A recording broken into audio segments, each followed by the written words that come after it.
Welcome back to the program. Let's get the conversation around the commodities market started. The Nigerian government is securitizing debt owed to contractors by state governments, about 483 billion naira. That's quite a lot of money. The government's trying to provide whatever safety net and assistance that state governments could get.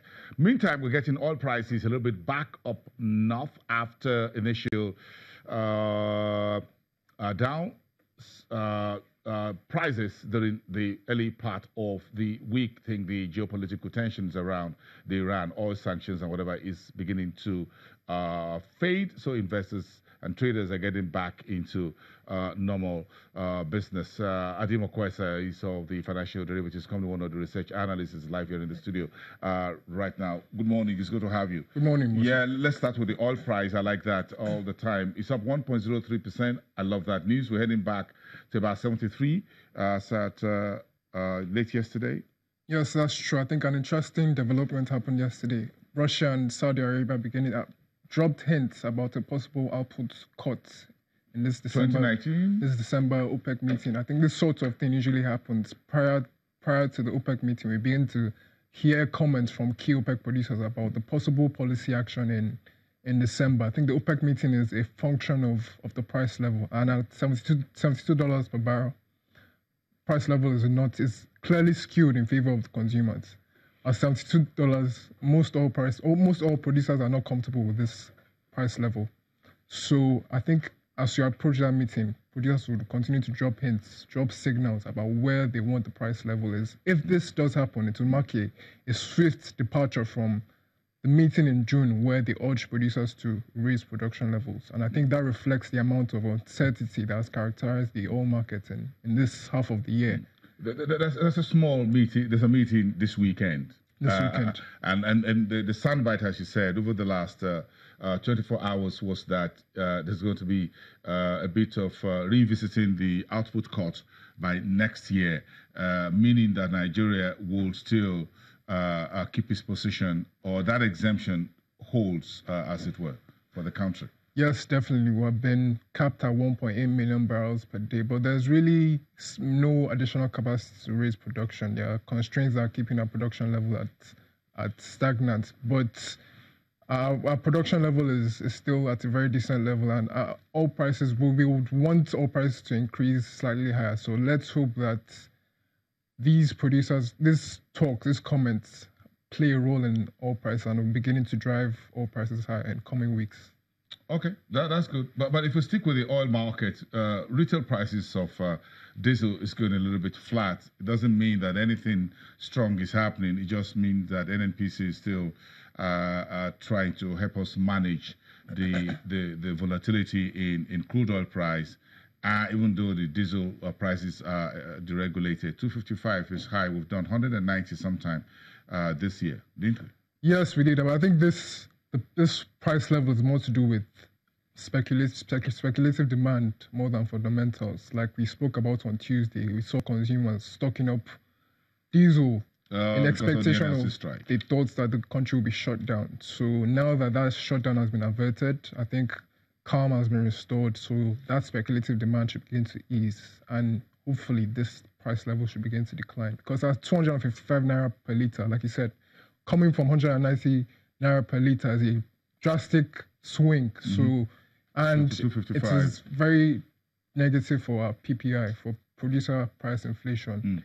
Once producer price inflation increases, CPI increases, price levels increase, and consumers will start complaining. So it's you're correct. And also at a time when the power output is a little bit output is up, but delivery or distribution is still a key issue almost on a daily basis. Over the last 1 week or two, Ikeja, Disco, Eco Electricity both announces a bit of shutdowns or shutting of their. Then in the papers, in the news this morning, also some part of Sokoto State also not getting supply and things like that. So it looks like we can't afford to have these high diesel prices at a time when electricity distribution is also low. You get the consumers and producers squeezed in the middle. Yes, exactly. Yes, but quite frankly, power output. To be fair, power output has increased in the last few weeks. We've seen it over around 4,000 megawatts per hour. So hopefully that should also reduce the demand for alternative sources of power and hopefully reduce the diesel price in coming weeks. I'm looking at where there will be some liquidity for consumers. So, in your opinion and the opinion of your team at FDC, this securitization of state government debt to contractors, the federal government says, look, whatever you spend for contractors, there's an arrangement. If you fix federal roads within your area, we're going to pay you back.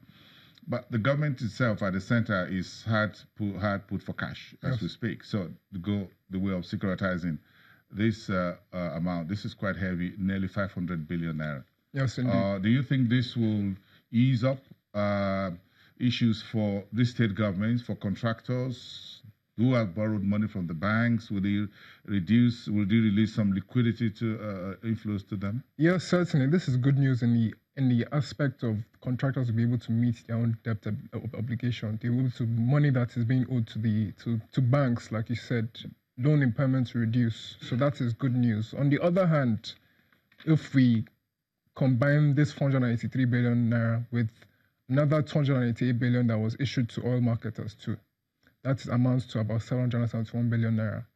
That points to a sharp increase in market money supply. If we also factor in an imminent review of the minimum wage, pre-election spending, it all points to a sharp money supply saturation. So, and the link between money supply and inflation cannot be understated. There's a very strong link between money supply and inflation.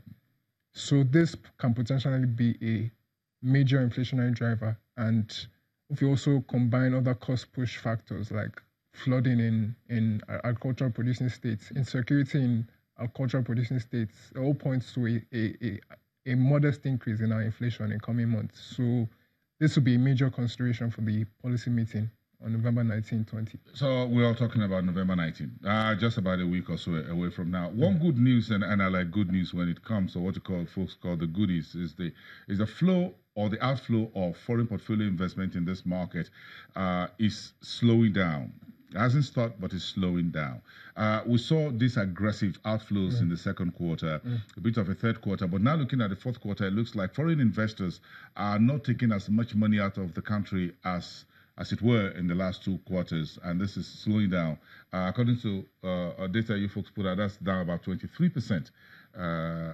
So that is some good news, at least on the market street. Yes, this certainly is good news. I think the major contributor behind this FPI outflows has been a heightened political uncertainty. I think these numbers reflect maybe an easing of this political uncertainty because the political picture is clearer now. We know that it's likely going to be a two-way horse race between the main opposition party and incumbent. I think we know, markets know what these candidates represent. So certainty is coming in a little bit on the political side. The picture is looking clearer. Yeah, so the fear factor by international investors is shrinking. Yes. At least they have an idea who is representing what, and now everyone seems to be on the street talking about what they're going to do, and maybe what they will not do if they get elected. So that is where we're seeing a bit of a slowdown in FX outflows from the portfolio side of the market. Yes, and hopefully this trend will continue, barring any toxic political events. For example, like when they siege the National Assembly, that would damage investor confidence. So barring any events like that, we should begin to... Sharply negative. Yes, we should begin to see the pace of FPI outflows decelerates in coming months because the picture is very clear now.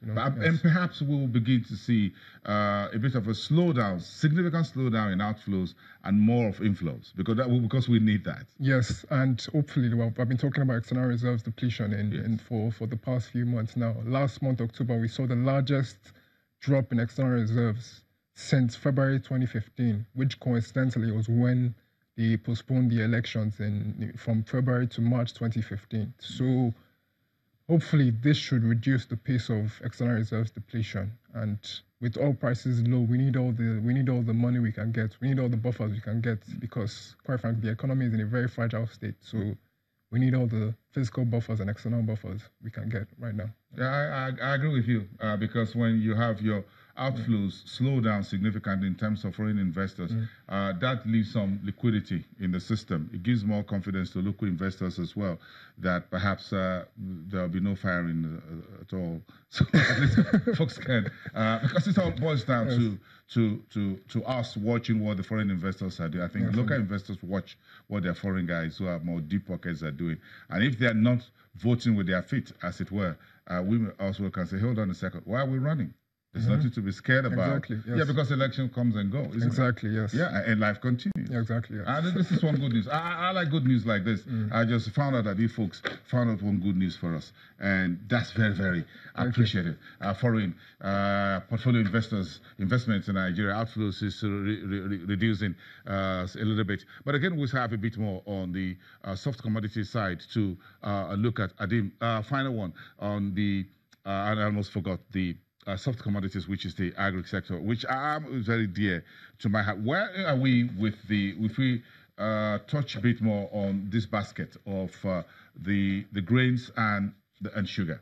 Yes, grains are under pressure right now from the trade tensions now. It's looking like the US and China are doubling down on their trade rhetoric. So that's really affecting grain prices now.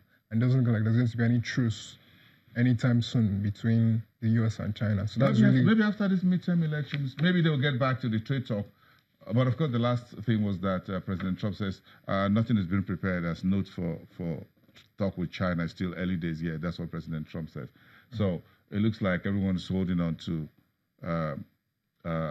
their level of a trade spat. Yes, and that is what is keeping grain prices soft. But that is fortunate for Nigeria because we are a major importer of wheat and corn. So when prices are lower, it is beneficial for Nigeria.